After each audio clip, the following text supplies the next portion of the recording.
Although there is encouraging signs that the gap is closing, typically women earn less money than men. If her husband's job requires her to move, a woman usually quits her job and starts a new one in the next location, often at a lower salary. Women often leave the workplace to raise children, and even if they return to work later, they have less money and generally have less pension and Social Security benefits.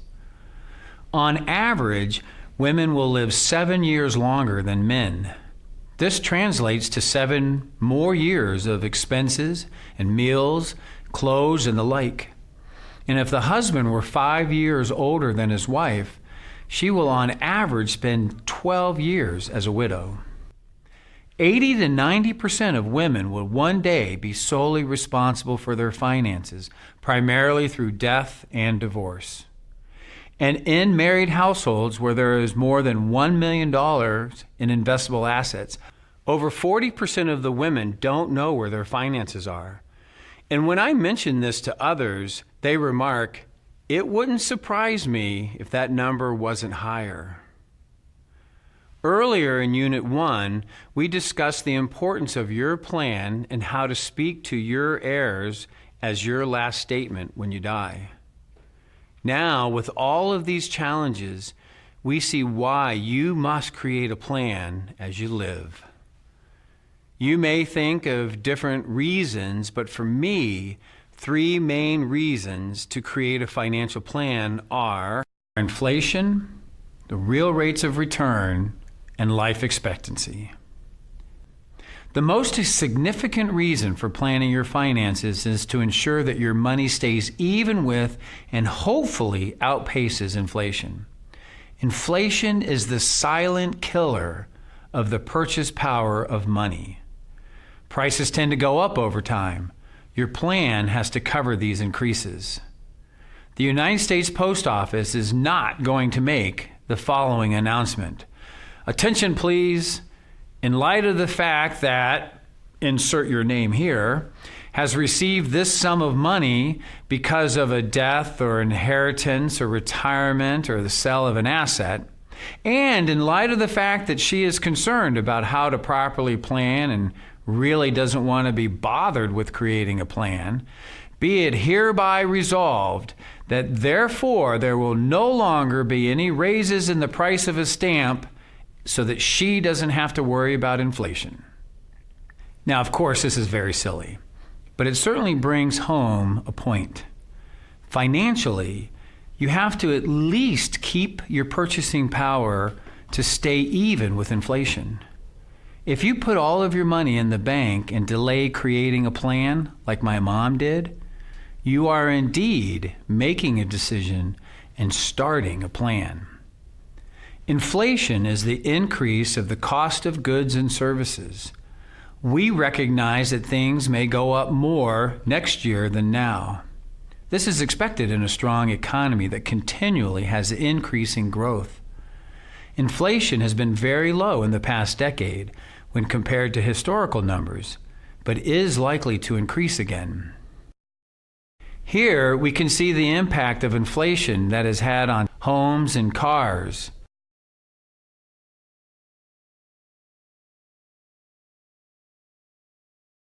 Here is a brief history of the price of a first-class stamp. How much will these costs rise in 10 years, in 20 years, or in 30? You have to grow part of your money if you're going to keep even with inflation. And let's only hope that the hyperinflation that we had back in the 1970s doesn't come back. Such an event would make financial planning very difficult. You have to make sure that when you create your financial menu, you have to have some ingredients that are designed to stay even with and outpace inflation. Not all ingredient choices will keep you even with or ahead of inflation. You have to invest some of your money to beat inflation and the impact of taxes.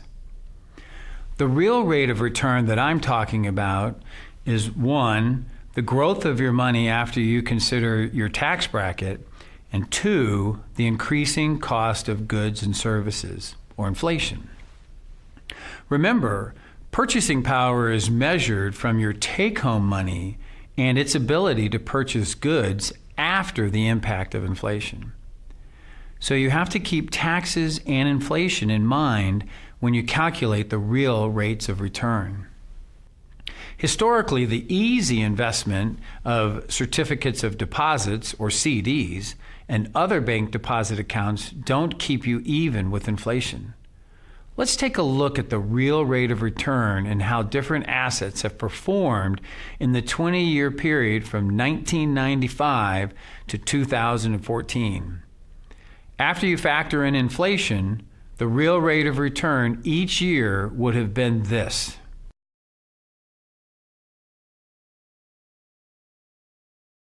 When you add your personal tax bracket, these numbers become much worse.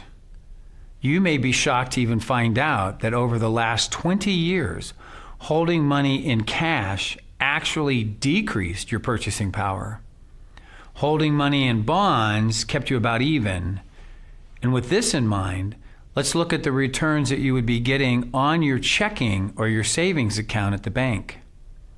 According to Bankrate.com, which watches daily interest rates across the nation, the average checking account in January of 2016 paid just 0.17%. A one-year CD paid 1.26%. The inflation average for 2014 clocked in at 1.62%. Considering the following example as to why you can't put money in the bank and think that you have a long-term proper plan. If you deposited $100,000 in a safe CD that was paying 1.26%, at the end of the year, you would have earned $1,260.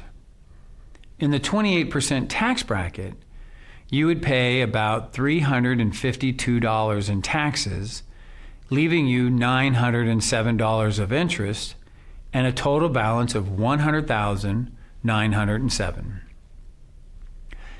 If inflation averaged around 1.62%, you would need $101,620 just to stay even with your purchasing power.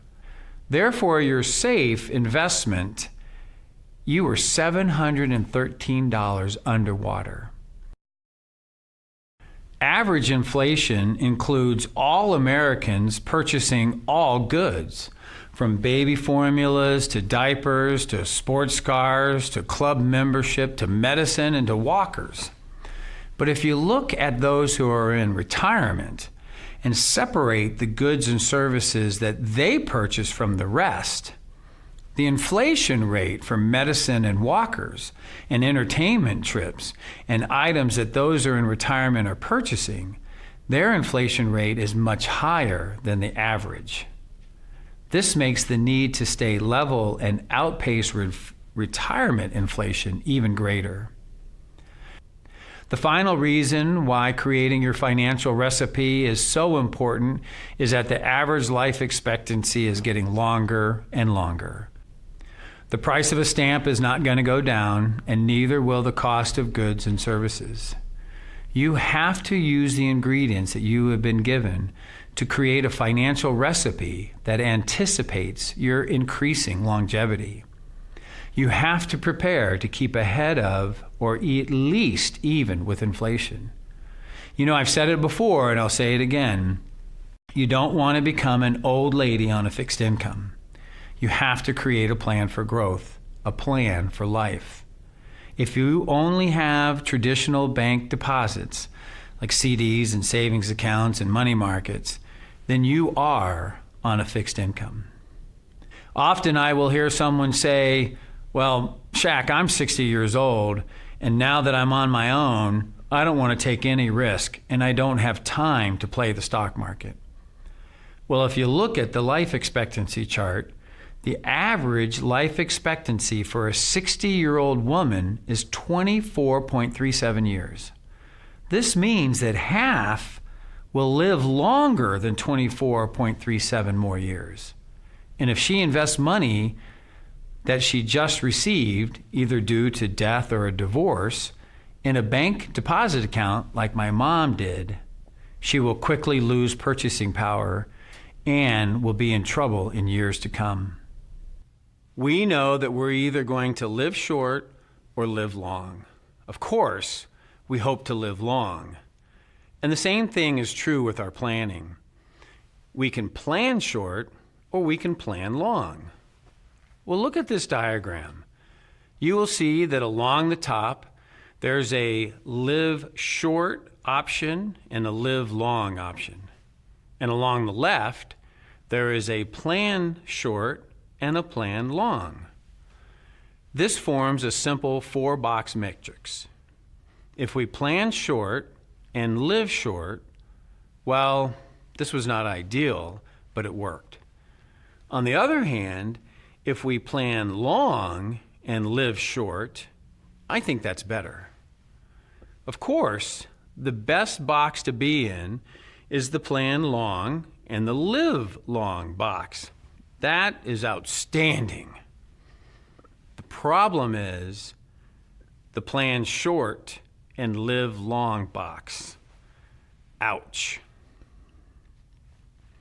With only short-term investments like CDs and savings accounts, the results, well, ouch. Remember, these short-term deposit accounts are great ingredients. They are sound and often FDIC insured. But like any recipe, if you only have one ingredient, you don't have a meal, you just have a lot of one ingredient.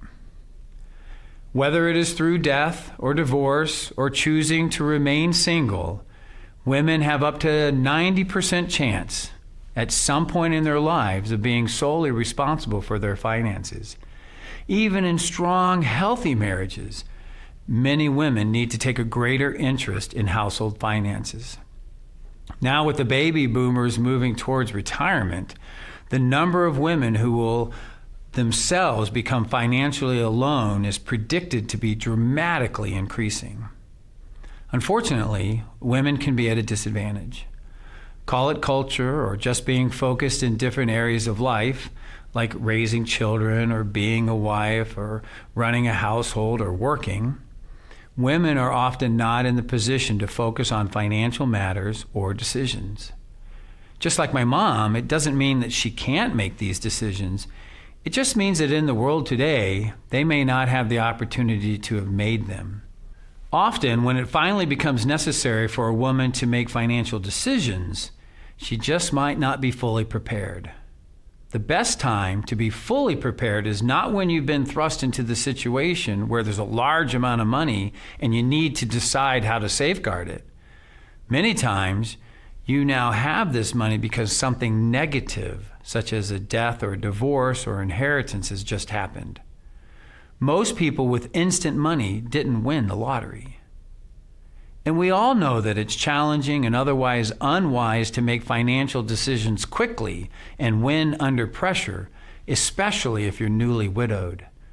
Decisions made under pressure are often not the best ones, and mistakes can be made.